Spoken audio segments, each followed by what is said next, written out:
Pet Talk this morning. This is Peg, and Peg is disabled, but he needs a home, so we'll talk about that as well. Tommy and Amy joining me this morning. Good morning. Happy New Year. Good morning. Happy New Year to you too. You told me he's a puppy. He doesn't look. She is a puppy. She. I'm sorry. Did I offend you? Well, she's under 2 years old. Okay. She's about 1.5 years old.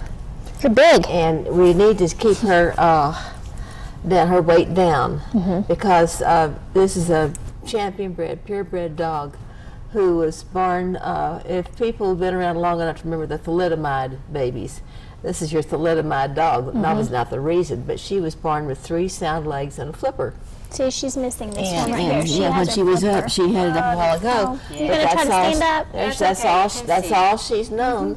So she gets along just fine. She doesn't know any different. Yeah. And we were talking before we came on. This is the new year. People have new challenges in the new year. All kinds of challenges, whether it's economic or Lord forbid you lose a limb or you lose your sight. Dogs and cats lose limbs. They lose their sight. They lose their hearing as they get old. All of us are getting older these days.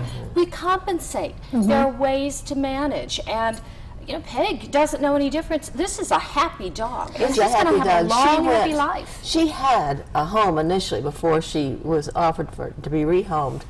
And she would go along, as my friend, the board member of the Humane Society, we all have horses. And so she'd take the horses out on a trail ride, and Peg would go along. She runs along with them. She'd go along. She really did. Because she was so friendly, she would go to visit the neighbors and play with their dog and say, hey, come on back to my house. I got some new toys, And this did not work well.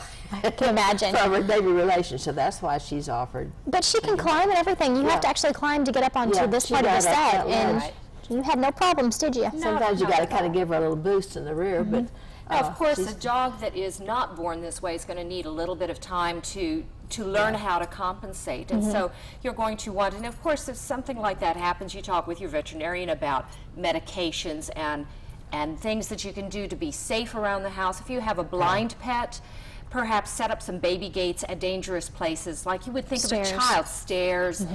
Don't move the furniture because they map it inside their head. You move the furniture, it's like you've changed all of the signposts for them. Her nose is what gets her around.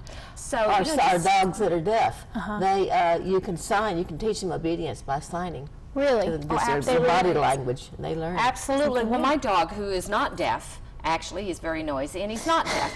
But be nice to magic. This is sit, this is down, this is wait. He doesn't need to hear the words. And I just wish we could train our children that way a little bit more. But all of these things can work, and with deaf dogs, you can also, or deaf cats, you can use, we've talked about clicker training before. Well, instead of the sound of the clicker, use a flashlight beam. Just get creative. Maybe flipping the porch light on and off, instead of calling them to come in, you flip the porch light and they see that and they come in. So you just make accommodations and think a little creatively. And then if they lose one of their senses or one of their limbs later on, keep as much same as before. Consistency is their key to recovery. Well, let's talk about Peg real quick. You said 18. She. What you calling her? I'm sorry. Yeah, she's sick and everything, and just in need of of another home. She's fine in her backyard. Haven't been around little kids, but she's so gentle. Great around other dogs. Yeah. Is she a lap dog? Are you a lap dog? I think you probably have to sit on the floor, and then she would get as much of her into your lap as you could. Okay.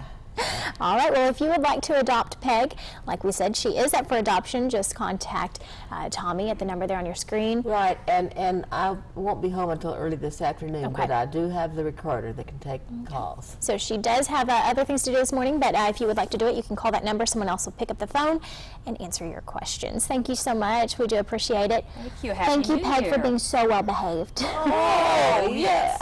Coming up next, early this morning. Tom's forecast.